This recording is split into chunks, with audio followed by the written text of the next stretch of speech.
¿Alguna vez te has detenido a pensar en los castigos más extremos que la historia ha conocido? La humanidad tiene un largo recorrido de sanciones severas y por más extraño que parezca, muchos de estos métodos se consideraban normales en ciertas épocas. Desde castigos públicos hasta penas sorprendentes, las autoridades parecían no tener límites cuando se trataba de hacer que alguien pagara por sus errores. Y es exactamente eso lo que vas a ver hoy, así que ya deja tu me gusta, haz clic en el botón de suscribirte aquí abajo y vamos allá.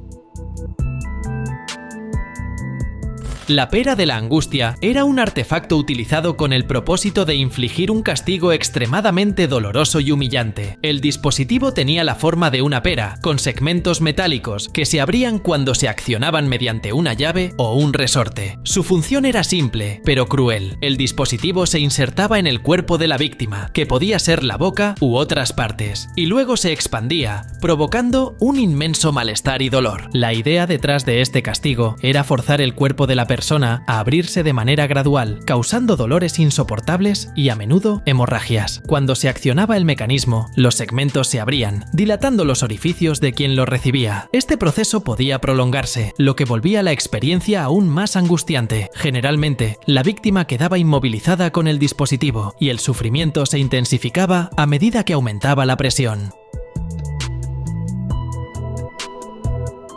La intención era que el castigo no fuera solamente físico, sino también psicológico, ya que el proceso de inserción y expansión iba acompañado de una humillación extrema. La persona castigada solía estar desnuda, lo que intensificaba todavía más el impacto emocional de la pena. Además, el dolor intenso y los efectos secundarios del castigo podían llevar a la muerte, ya que la distensión de los tejidos y las lesiones provocadas en el cuerpo podían causar graves daños internos. Este tipo de castigo se utilizó durante la Edad Media contra mujeres acusadas de brujería, adulterio, mentirosos, blasfemos y homosexuales. La severidad de la pena se veía como una forma de controlar o someter a los individuos, y muchos no morían en el proceso, siendo muchas veces solo el inicio de una serie de otras torturas que vendrían después. El concepto de un castigo tan brutal y devastador se mantiene como un ejemplo de cómo la humanidad, en momentos oscuros de su historia, desarrolló métodos extremos para castigar y someter a quienes eran considerados transgresores.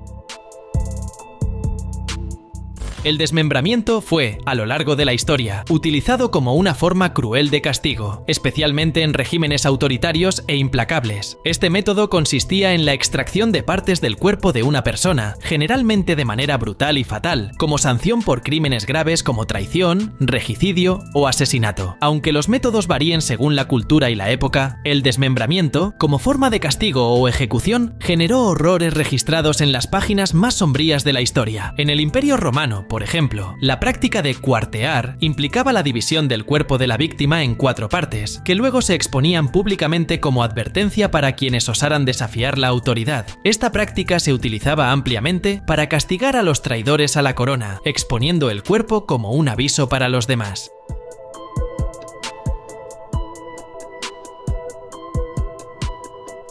En Asia, particularmente en India y en el sudeste asiático, el desmembramiento era una forma tradicional de castigo para quienes cometían crímenes graves contra el Estado o la sociedad. Un ejemplo notable fue el uso de elefantes entrenados para llevar a cabo ejecuciones, donde los animales, equipados con cuchillas afiladas en sus patas, desmembraban a los condenados frente a una multitud. Este tipo de ejecución tenía un carácter público, destinado a intimidar a la población y reafirmar el poder de la autoridad. Sin embargo, una de las formas más notorias y brutales de desmembramiento ocurrió en la Europa medieval, especialmente en el Reino de Francia. Durante el reinado de Luis el XIV se hizo famosa la ejecución mediante 4 caballos. La técnica consistía en atar los miembros del condenado a 4 caballos que, al soltarlos, tiraban en direcciones opuestas, separando los miembros de la víctima. Este tipo de castigo se realizaba en plazas públicas, con el objetivo de humillar al condenado y servir de ejemplo a la población. El desmembramiento como castigo también se manifestó de forma simbólica, como en el caso de líderes que, tras ser ejecutados, veían sus cuerpos divididos y las partes exhibidas en lugares públicos. Un ejemplo de ello fue la ejecución de Túpac Amaru II, líder de la revuelta en Perú contra el dominio español. Después de su ejecución en el año de 1781, sus manos y pies fueron amarrados a caballos que fueron soltados en las 4 direcciones de la plaza, separando así sus extremidades. Con el tiempo, prácticas como esta fuerzas fueron abandonadas debido a la evolución de los sistemas de justicia y al creciente movimiento en contra del castigo y la pena de muerte. Sin embargo, el desmembramiento como forma de castigo dejó un legado lúgubre en la historia.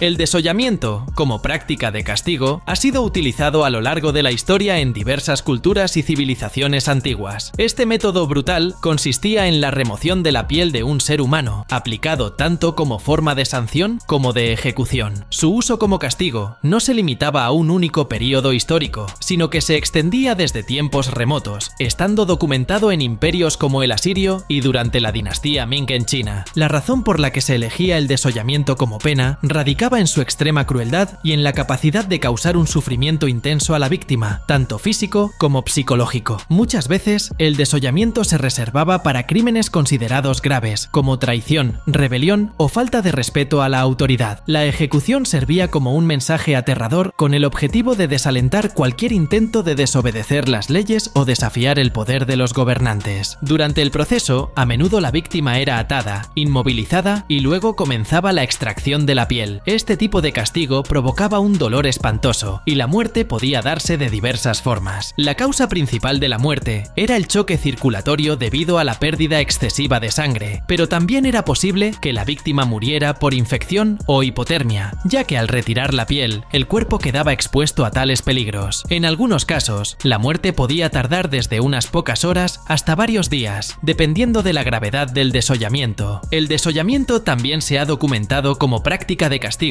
en tiempos más recientes, sobre todo asociado a los cárteles mexicanos. En los últimos años, surgieron informes e imágenes de víctimas de cárteles que fueron desolladas, conocidas a través de investigaciones y registros de la prensa, considerándolo una de las formas más crueles de castigar a alguien. El castigo de ser enterrado vivo es una práctica que provoca horror y repulsión, considerada una de las formas más crueles de ejecución o sanción que la humanidad haya presenciado. Esta pena consiste en confinar a la víctima en una fosa, pozo u otro espacio subterráneo y cubrirla con tierra mientras aún está con vida, condenándola a una muerte lenta y aterradora por asfixia, deshidratación o aplastamiento. Utilizado a lo largo de la historia por diferentes culturas, el entierro en vida simbolizaba no solo la sentencia de muerte, sino también la negación de la dignidad en la muerte.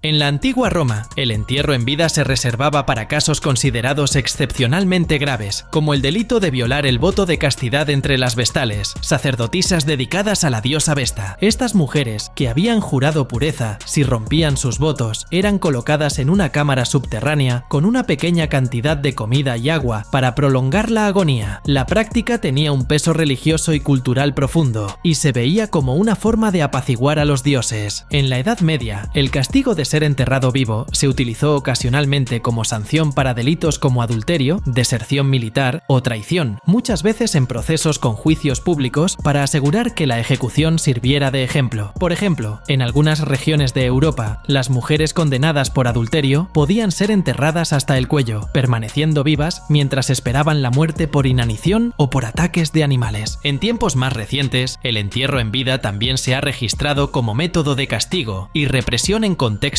de guerra, genocidio y violencia organizada. Durante la Segunda Guerra Mundial se documentó que las fuerzas japonesas, especialmente durante la ocupación de China, utilizaban esta práctica como forma de castigo brutal contra prisioneros de guerra y civiles. Grupos criminales, como los cárteles mexicanos, también han sido asociados con el uso del entierro en vida como táctica de intimidación extrema. El terror de esta pena reside tanto en el sufrimiento físico como en la agonía psicológica de la víctima, que enfrenta la desesperación del confinamiento y la inminencia de la muerte sin posibilidad de escape.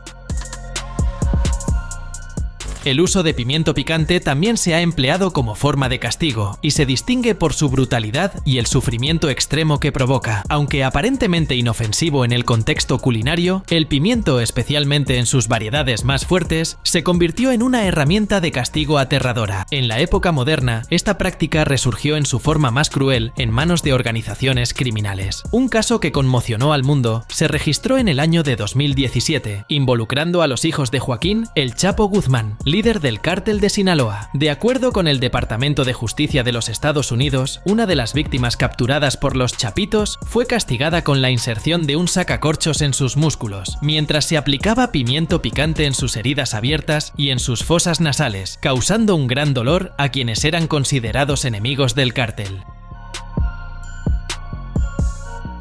El escafismo, también conocido como los barcos, fue un método de ejecución descrito como una de las formas más sádicas que alguien podría imaginar. Originario de la antigua Persia, se menciona en relatos históricos, especialmente en los escritos de Plutarco. La práctica consistía en confinar a la víctima entre dos botes o en una estructura de madera similar, dejando únicamente la cabeza, las manos y los pies expuestos. Después, se obligaba a la persona a ingerir grandes cantidades de leche y miel, mientras que el mismo líquido se untaba por todo el cuerpo, especialmente en las partes expuestas. Esta combinación atraía insectos que comenzaban a alimentarse de la piel y a depositar huevos en la carne del condenado. Además, la leche y la miel ingeridas provocaban una diarrea intensa que se acumulaba en el interior de la estructura, creando un ambiente insoportable, lleno de podredumbre y gusanos.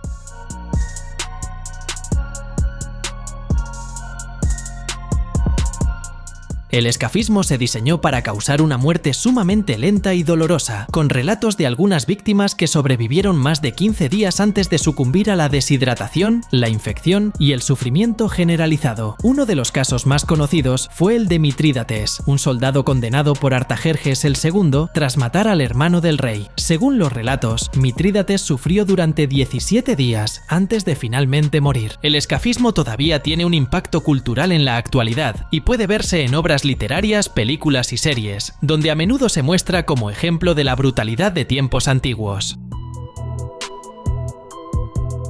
Los azotes públicos fueron una práctica de castigo ampliamente utilizada en diferentes períodos históricos, principalmente durante la Edad Media y la era colonial. Este tipo de castigo no solo pretendía causar dolor al condenado, sino también humillarlo ante la sociedad, sirviendo como ejemplo para los demás. Normalmente, la pena se llevaba a cabo en lugares públicos, como plazas centrales o junto a estructuras específicas llamadas picotas, que simbolizaban la autoridad y la jurisdicción municipal. En Europa, los azotes se aplicaban con varas o látigos, y con frecuencia eran precedidos por una sentencia formal, muchas veces dictada por consejos municipales o instancias de poder religioso. Los condenados eran amarrados a picotas o columnas de piedra o madera, donde quedaban expuestos a la vista del pueblo mientras recibían los golpes. En el Brasil colonial, en Brasil, los azotes públicos se utilizaron ampliamente, especialmente contra personas esclavizadas, delincuentes y aquellos considerados desviados de las normas sociales de la época.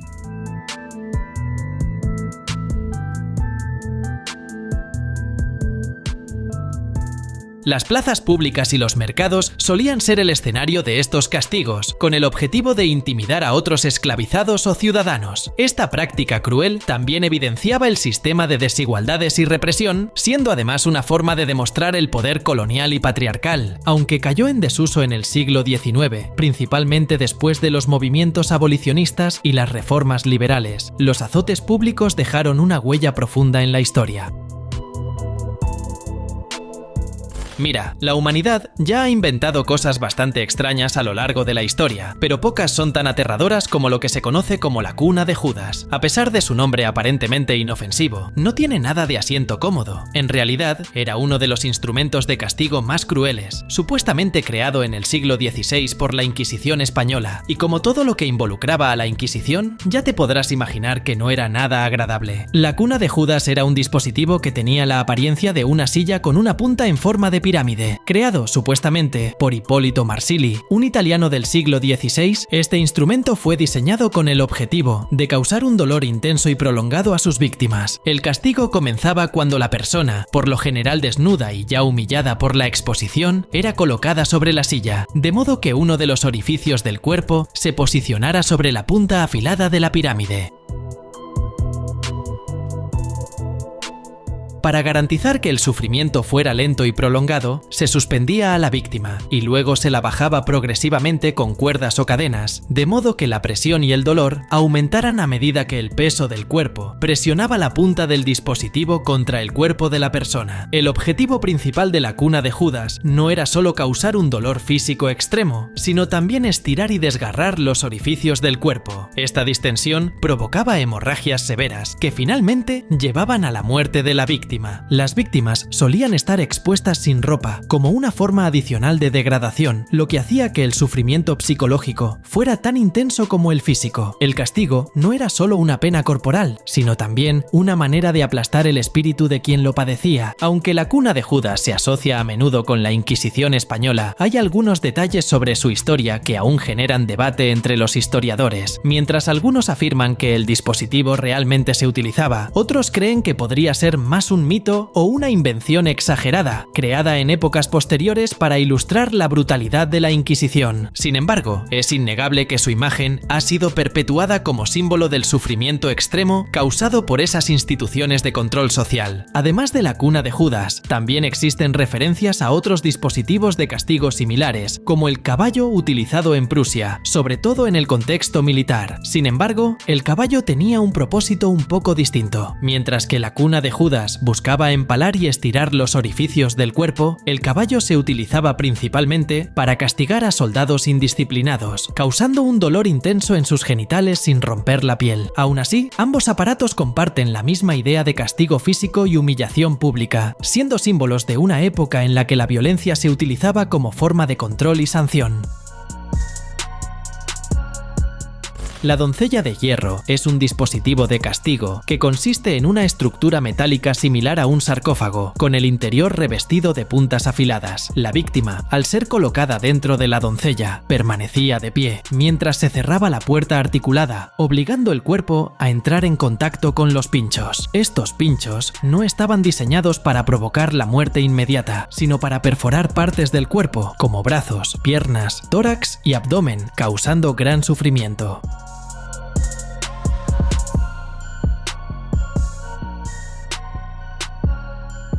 La estructura estaba construida de tal manera que mantenía viva a la víctima, prolongando el suplicio. Algunas versiones del dispositivo contaban con pequeñas aberturas, permitiendo a los responsables observar al prisionero o incluso ajustar la presión de la puerta, intensificando el castigo. La doncella de hierro se utilizaba como un medio para extraer confesiones o simplemente como una sanción severa. Este aparato quedó asociado a las cámaras de castigo y también fue temido por su impacto psicológico, ya que tan solo la visión de la doncella de hierro generaba pavor en quien sabía que podía ser objeto de tal pena. Además, esta pena se hizo muy presente en la cultura popular, apareciendo más tarde en varias películas y series que seguramente habrás visto al menos una vez. El método de castigo por electrocutación es una forma de sanción que utiliza corriente eléctrica para causar dolor y sufrimiento en la persona castigada. Esta práctica tiene sus raíces en varias formas de castigo físico y ha sido aplicada en distintos momentos de la historia en diversos países, incluyendo el uso en algunos sistemas penitenciarios. En su aplicación, la víctima era sometida a descargas eléctricas intensas que podían administrarse de varias formas. En algunas versiones, la persona era colocada en una silla eléctrica o se le conectaban dispositivos con electrodos en el cuerpo. La corriente eléctrica atravesaba el cuerpo de la persona, provocando un dolor agudo, contracciones musculares involuntarias y, en casos más extremos, daños permanentes en los tejidos y órganos internos.